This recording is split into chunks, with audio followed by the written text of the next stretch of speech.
नमस्कार, देवभूमि उत्तराखंड के इस खास बुलेटिन में आपका बहुत बहुत स्वागत है। मैं हूं आपके साथ ऋतु। बुलेटिन की शुरुआत करेंगे बड़ी खबर के साथ। उत्तराखंड की बड़ी खबर, उत्तराखंड लोक सेवा आयोग के पीसीएस मेंस के एग्जाम शुरू हो गए हैं। पीसीएस मुख्य परीक्षा 23 से 26 फरवरी के बीच होगी। प्रदेश में 16 केंद्रों पर पीसीएस मेंस की परीक्षा हो रही है। परीक्षा के दौरान एग्जाम सेंटर के पास धारा 144 लागू है और छात्रों को कड़ी चेकिंग के बाद ही परीक्षा हॉल में प्रवेश दिया गया है। एग्जाम के दौरान अभ्यर्थियों पर सीसीटीवी कैमरे से निगरानी रखी जा रही है और हर सेंटर पर पूरे परीक्षा का वीडियोग्राफी की जा रही है। हरिद्वार, हल्द्वानी और देहरादून के 16 सेंटरों पर परीक्षा हो रही है। आपको बता दें कि हरिद्वार में परीक्षा के लिए 5 सेंटर बनाए गए हैं, जिसमें 1716 छात्र छात्राएं परीक्षा दे रहे हैं। बात देहरादून की करें तो 7 एग्जाम सेंटर पर 2213 छात्र छात्राएं परीक्षा दे रहे हैं। उधर कुमाऊं के लिए हल्द्वानी में 4 एग्जाम सेंटर बनाए गए हैं, जिसमें 1707 बच्चे परीक्षा दे रहे हैं। वहीं परीक्षा को देखते हुए पुलिस प्रशासन की टीम भी अलर्ट है। प्रशासन ने अभ्यर्थियों को चेतावनी देते हुए कहा कि किसी भी गड़बड़ी पर तत्काल नकल विरोधी कानून के तहत सख्त कार्रवाई की जाएगी।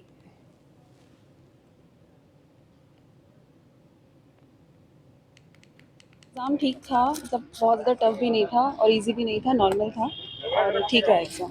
प्रिपरेशन में तो काफ़ी इफ़ेक्ट हुआ था क्योंकि बीच में काफ़ी सारी अनसर्टेनिटीज़ थी और एग्ज़ाम पोस्टपोन हुआ था, पर उसके बावजूद हिंदी का पहला पेपर था लैंग्वेज का, जो कि काफ़ी अच्छा हुआ है, अच्छा आ रखा था।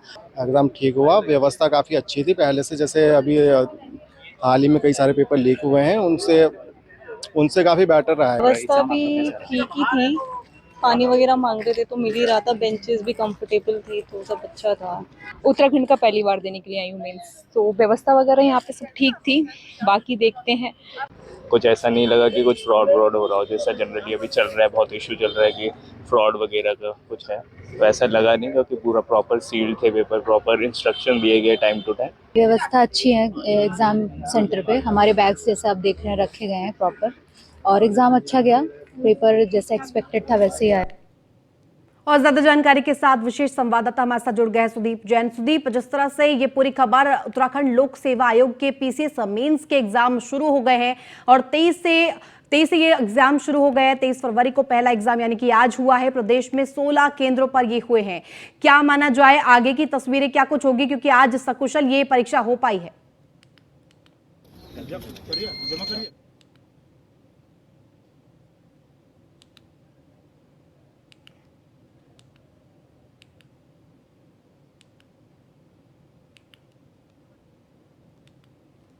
छात्रों को कड़ी चेकिंग के बाद परीक्षा हॉल में प्रवेश मिला और ये तस्वीरें हम आपको दिखा रहे हैं एग्जाम केंद्रों की। एग्जाम के दौरान अभ्यर्थियों पर सीसीटीवी से भी निगरानी रखी जा रही है और हर सेंटर पर पूरे परीक्षा का वीडियोग्राफी भी किया गया है। हरिद्वार, हल्द्वानी और देहरादून के 16 सेंटरों पर परीक्षा हो रही है। हरिद्वार में परीक्षा के लिए 5 सेंटर बनाए गए हैं, जिसमें 1716 छात्र छात्राएं परीक्षा दे रहे हैं।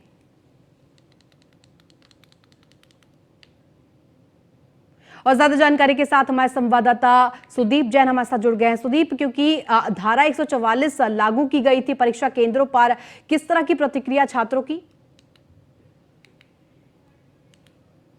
देखिए, उत्तराखंड में 5 वर्ष बाद आज पीसीएस की परीक्षा संपन्न हुई है।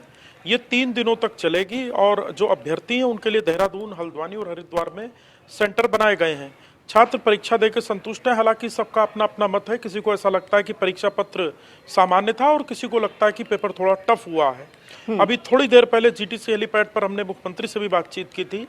उन्होंने सभी अभ्यर्थियों को बधाई दी है और कहा है कि मेहनत करने वाले युवाओं को निराश नहीं होना पड़ेगा। कितनी ही राजनीतिक प्रपंच या जितनी भी झूठी अफवाहें उड़ाई जाएं, लेकिन निष्पक्ष रूप से, निर्बाध रूप से परीक्षाएं संपन्न कराना राज्य सरकार की जिम्मेदारी है और राज्य सरकार इस पर तत्परता से काम कर रही है। जो राजधानी के अलग अलग सेंटर्स थे, वहां बड़ी अलर्ट थी, पुलिस भी और मजिस्ट्रेट तैनात किए गए थे। धारा 144 लागू हुई थी। अभी 12-15 के करीब पेपर छूट चुका और अभ्यर्थी अब धीरे धीरे लौट रहे हैं। मुख्यमंत्री पुष्कर सिंह धामी के निर्देशों पर आज जो राज्य के भीतर रहने वाले युवा जिन्होंने परिवहन निगम का या कहीं सेंटर पर आने जाने के लिए सार्वजनिक परिवहन, जिसे हम परिवहन निगम कहते हैं, उसका इस्तेमाल किया है, तो उनके लिए आज की यात्रा सेंटर पर आना और जाना दोनों ही मुफ्त है। उनको एडमिट कार्ड दिखाना होगा और उनको परिवहन निगम की बस मुफ्त लेकर जाएगी। व्यवस्था ये की गई है और इसमें आने वाला खर्च जो होगा वो राज्य सरकार वहन करेगी अपने किसी एक अलग मद से। तो राज्य सरकार ने युवाओं को एक मौका भी दिया, दूसरा उनको परीक्षा केंद्र तक पहुंचना सुगम हो, सरल हो और उन पर कोई आर्थिक बोझ न पड़े, ये भी सुनिश्चित किया राज्य सरकार ने। लिहाजा मुख्यमंत्री पुष्कर सिंह धामी के निर्देशों पर यह व्यवस्था की गई थी, जो बच्चे जो अभ्यर्थी पीसीएस का एग्जाम देने आए उन्हें निःशुल्क रोडवेज से सफर करने की सुविधा मिल सके। ठीक है, बहुत शुक्रिया तमाम जानकारी के लिए सुदीप। वहीं ये खबर जहां देहरादून में परीक्षा करवाई जा रही है, एग्जाम सेंटर्स पर कड़ी सुरक्षा के बीच एग्जाम करवाए गए और ये खबर क्योंकि लगातार पेपर लीक के मामले भी सामने आ रहे थे। वहीं अगली खबर उत्तराखंड में बीजेपी नेताओं को जल्द मिलेंगे दायित्व वितरण को लेकर शुक्रवार को होगी अहम बैठक। प्रदेश प्रभारी, सीएम और प्रदेश अध्यक्ष की बैठक में चर्चा होगी, चरणवार जारी होगी और दायित्वों की सूची पहले वरिष्ठ कार्यकर्ताओं को मिलेगा मौका। ये बड़ी खबर आपको बता दें।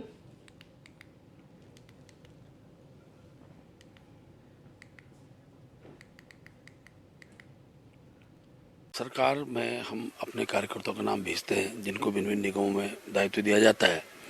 उद्देश्य चरणबद्ध तरीके हम इसलिए मैं कह रहा हूं कि पहले हमारे वरिष्ठ कार्यकर्ता, जिन कार्यकर्ताओं ने संगठन में बहुत महत्वपूर्ण स्थान पर रहे हैं, ऐसे कार्यकर्ताओं की सूची अब माननीय मुख्यमंत्री देंगे, आग्रह करेंगे प्रथम दृष्टा पहली सूची में कार्यकर्ता स्थान मिले। इसके साथ ऐसे ही कार्यकर्ता जो पिछली बार विधायक थे, हम उनको चुनाव नहीं लड़ा पाए, उनकी सहमति के आधार पर चीज़ें तय हुई, ऐसे कार्यकर्ताओं की भी अपेक्षा रहती है कि संगठन को दायित्व मिले। कुछ संगठन में आए, कुछ सरकार में भी जाएंगे।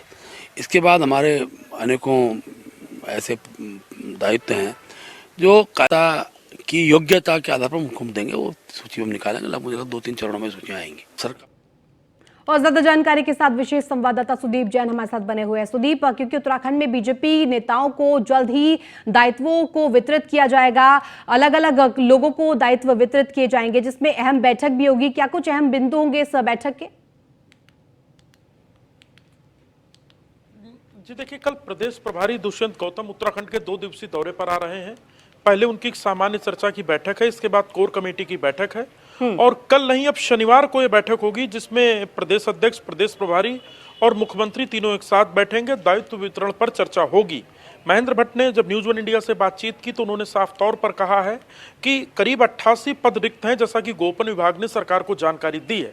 इसमें मंत्रियों के पद भी खाली हैं। तो पहली जो लिस्ट होगी वो वरिष्ठता के आधार पर ऐसे कार्यकर्ताओं की होगी जिन्हें संगठन अथवा किसी अन्य पद पर मौका नहीं दिया जा सका और वो पार्टी में एक्टिवली काम करते हैं।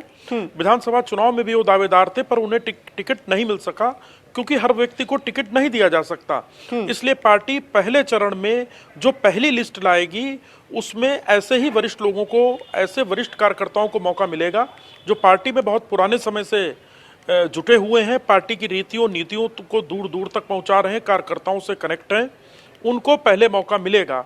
तो प्रदेश प्रभारी का जो 2 दिवसीय दौरा है, इसमें एक और कमेटी का गठन होने जा रहा है। दरअसल राज्य में कैंट बोर्ड के छावनी परिषदों के चुनाव का ऐलान हो चुका है और छावनी परिषद के चुनाव के संचालन के लिए टिकट किसे मिलेगा, क्या प्रबंधन होगा, इसके लिए एक प्रबंध समिति का भी गठन हो रहा है। जो छावनी परिषद जो प्रदेश में अलग अलग हैं, जैसे अल्मोड़ा, रानीखेत, देहरादून, रुड़की, जहाँ जहाँ कैंट बोर्ड स्थापित हैं और जहाँ छावनी परिषद में चुनाव होते हैं, वहां के लिए भी एक कमेटी का कल गठन पार्टी करेगी। सुदीप, क्योंकि चरणवार जारी होंगी दायित्वों की सूची, ये बताया जा रहा है, क्या कोई महत्वपूर्ण नाम अभी तक सामने आ पाए हैं? जी बिल्कुल, देखिए हमारी जानकारी ऐसी है कि पार्टी के बड़े नेता हैं ज्योति प्रसाद गैरोला, वो प्रदेश अध्यक्ष की भी कतार में थे और उनको बड़ा अनुभव है पार्टी का, उनका एक नाम हो सकता है। इसी प्रकार से कुमाऊं से और गढ़वाल से भी कुछ नाम हैं जिनके नामों की चर्चा है। करीब 5-6 ऐसे बड़े नाम हैं। हालांकि ये पार्टी का, मुख्यमंत्री का, दिल्ली आला कमान का विशेषाधिकार है कि प्रथम सूची में वो किसे मौका दें, पर हमारी जानकारी ये है कि ज्योति प्रसाद गैरोला जो बड़े नेता हैं पार्टी के, उन्हें पहली सूची में मौका मिल सकता है। ठीक है सुदीप, आप बने रहिए, आगे भी आपसे जो अपडेट लेंगे। वहीं उत्तराखंड में चार धाम यात्रा और आसान होगी। सीएम धामी ने यमुनोत्री रोपवे निर्माण के लिए गुरुवार को सीएम आवास में एमओयू पर मंजूरी देते हुए एक कार्यक्रम का आयोजन किया गया। यह रोपवे करीब 3.7 किलोमीटर लंबा होगा, जो कि खारसाली से यमुनोत्री धाम तक जाएगा। दावा किया जा रहा है कि इस रोपवे के शुरू होने के बाद 5 घंटे का रास्ता सिर्फ 10 से 15 मिनट में तय किया जा सकेगा। पूरे प्रोजेक्ट पर करीब 1200 करोड़ रुपए की लागत आएगी। सीएम धामी का कहना है कि इस प्रोजेक्ट से यात्रियों को बड़ी सहूलियत होगी।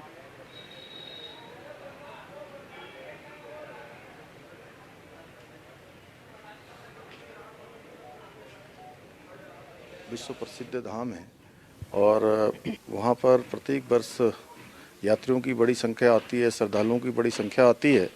अभी तक यमुनोत्री की जो यात्रा है वो कठिन 5 किलोमीटर से अधिक की कठिन चढ़ाई वाली यात्रा है। उसमें वृद्ध लोगों को, अस्वस्थ लोगों को उस यात्रा में काफ़ी परेशानियों का भी सामना करना पड़ता था। अब रोपवे का अब जिस प्रकार से आज एमओयू हुआ है, आगे चलकर जल्दी ही उसका शिलान्यास होकर काम प्रारंभ हो जाएगा। इसके बन जाने के बाद ये यात्रा बहुत सरल हो जाएगी और आसान हो जाएगी और मुश्किल से आधे घंटे के अंदर यात्रा। और ज्यादा जानकारी के साथ विशेष संवाददाता सुदीप जैन हमारे साथ बने हुए हैं। सुदीप, क्योंकि चारधाम यात्रा को और आसान बनाने के लिए सीएम पुष्कर सिंह धामी लगातार कवायद करते हुए दिखाई देते हैं और इसी क्रम में यमुनोत्री रोपवे का निर्माण करवाने के लिए अब मंजूरी दे दी गई है और आवास में एमओयू को भी मंजूरी मिल गई है।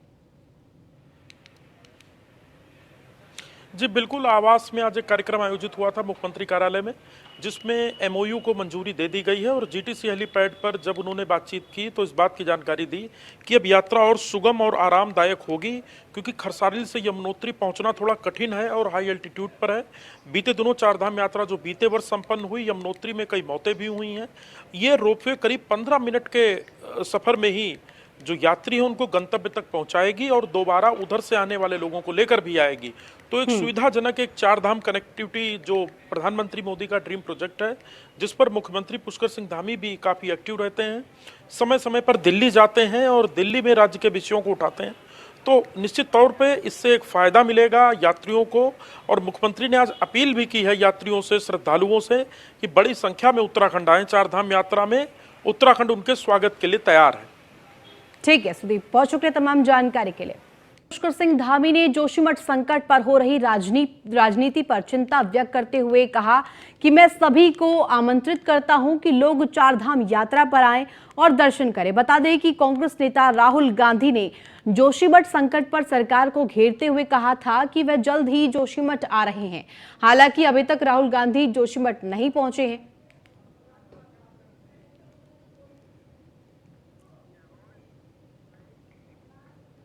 जोशीमठ के नाम पर, इस प्रकार की आपदाओं के नाम पर कोई राजनीति नहीं होनी चाहिए और चारधाम यात्रा हमारी प्रारंभ हो रही है। हम सभी से, सभी श्रद्धालुओं से, सभी आस्थावान लोगों से सबको निमंत्रण करते हैं कि वो आएँ, चारधाम यात्रा में आएँ और दर्शन करें, पूजन करें, देवभूमि का दर्शन करें। जो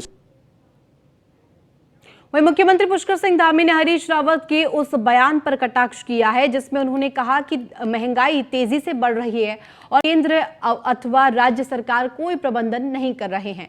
मुख्यमंत्री ने कहा कि देश का बजट राज्य हित, जनहित और देश हित में आया है। विदेशों में भी भारत सरकार के बजट की प्रशंसा की जा रही है। ऐसे में रावत जी के आरोप सिर्फ एक चर्चा मात्र है। पूरे विश्व के अंदर जहां पूरे विश्व की अर्थव्यवस्थाएं गड़बड़ा गई हैं, चरमरा गई हैं, वहीं आज भारत की अर्थव्यवस्था 10वें स्थान से 5वें स्थान पर आ गई है। और भारत के अंदर जो व्यवस्था का मॉडल इस महामारी के बाद बना है, उस मॉडल को पूरी दुनिया सराह रही है। भारत का आम बजट आया है, पूरी दुनिया भारत के बजट की ओर अपनी नज़रें गड़ाई हुई थी कि भारत का बजट विश्व को क्या देने वाला है। तो हम समझ सकते हैं कि भारत तेज़ी से आगे बढ़ रहा है।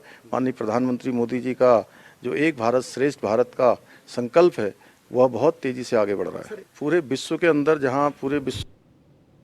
उत्तराखंड सरकार द्वारा नकल विरोधी कानून बनाए जाने के बाद बीजेपी नेता इसे बड़ी उपलब्धि मान रहे हैं। उत्तराखंड बीजेपी के पूर्व उपाध्यक्ष देवेंद्र भसीन ने हरिद्वार बीजेपी के जिला कार्यालय में प्रेस कॉन्फ्रेंस कर नकल विरोधी कानून को देश का सबसे मजबूत कानून बताया। उन्होंने कहा कि सीएम धामी ने नकल विरोधी कानून बनाकर सरकारी भर्तियों की तैयारी करने वाले युवाओं को एक सुरक्षा कवच प्रदान किया है। वहीं कांग्रेस पर निशाना साधते हुए आरोप लगाया है कि उत्तराखंड में मुद्दा विहीन कांग्रेस पार्टी के लोग अराजकता फैलाने का काम कर रहे हैं।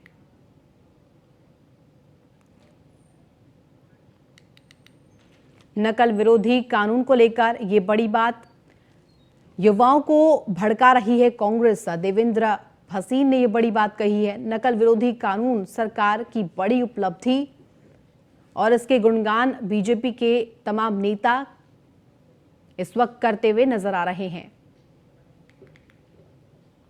उत्तराखंड के युवाओं को आश्वस्त करते हैं कि नकल विरोधी कानून के माध्यम से जिस प्रकार से माननीय मुख्यमंत्री श्री पुष्कर सिंह धामी जी ने प्रदेश में मेहनत करके परीक्षाओं में बैठने वाले होनहार युवकों को एक कवच प्रदान किया है और उनको आश्वस्त किया है कि किसी प्रकार से भी अन्य कोई प्रयास नकल के या पेपर लीक करने के नहीं होंगे और अगर कोई ऐसा करेगा तो निश्चित तौर पर उसको कड़े से कड़ा दंड मिले। तो चलिए आपको सीधे लिए चलते हैं जहां सीएम पुष्कर सिंह धामी का 2 दिवसीय दौरा कुमाऊं दौरा है और वो वहां पर संबोधित कर रहे हैं।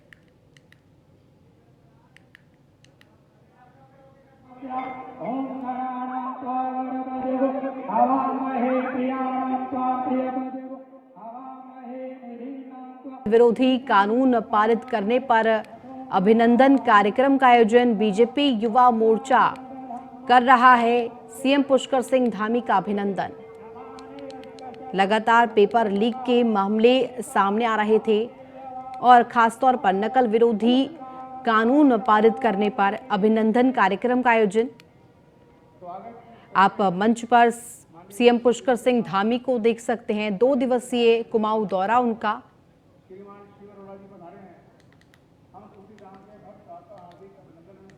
कुमाऊं दौरे में अभिनंदन और हस्ताक्षर अभियान कार्यक्रम में शामिल हुए हैं। नकल विरोध कानून पारित करने पर अभिनंदन कार्यक्रम का आयोजन किया गया है। साथ ही साथ आपको बता दें कि बीजेपी युवा मोर्चा सीएम पुष्कर सिंह धामी का अभिनंदन कर रहा है।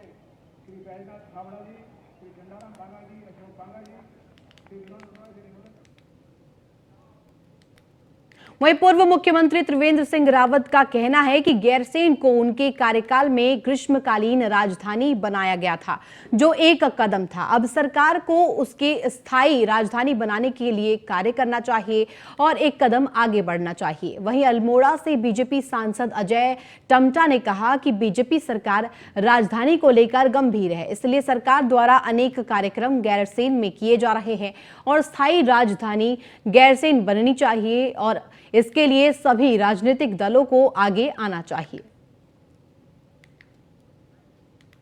सरकार के समय में जो निर्णय लिए थे उसके बाद उस पर कमेटी का गठन करने के बाद सभी के निर्णय के बाद हम आज भी जिस प्रकार से राजधानी के विषय को लेकर के हम गैरसैंण पे हमारी कार्यक्रम चल रहे हैं, हमने विधानसभा का भी संचालन कर रहे हैं, हम कहीं भी पीछे नहीं हैं। हम हर दृष्टि से राज्य के पर्वतीय संकल्पना के आधार पर खड़े राज्य पर कल्पना करने वाले लोग हैं और इसलिए जो भी हम सब लोग संयुक्त मिल करके सारी सोच के अनुसार ये निर्णय सामूहिक दृष्टि। जब मैं मुख्यमंत्री था तो मैंने उसके ग्रीष्मकालीन राजधानी की घोषणा ही नहीं की, बल्कि उसका गजट नोटिफिकेशन भी हो गया और साथ ही उस क्षेत्र के विकास के लिए, यानी कि राजधानी क्षेत्र के विकास के लिए एक पैकेज की भी घोषणा की थी। मुझे लगता है कि उसको आगे बढ़ाना चाहिए। जब वहीं पौड़ी नगर पालिका का एक और कारनामा सामने आया है। पौड़ी में उस व्यू पॉइंट को तुड़वा डाला गया है जो कि बेहतर हालत में था। इस व्यू पॉइंट को तुड़वाकर फिर से न्यू व्यू पॉइंट का निर्माण करवाया जा रहा है, जिससे सरकारी धन का दुरुपयोग किया जा सके। स्थानीय लोगों ने नगर पालिका की कार्यशैली पर सवाल उठाए हैं। वहीं नगर पालिका के अधिशासी अभियंता की माने तो उनको इसकी भनक तक नहीं लगी और मामला अब उनके संज्ञान में आया है। वहीं जिलाधिकारी ने भी इस प्रकरण में अधिशासी अभियंता से रिपोर्ट मांगी है।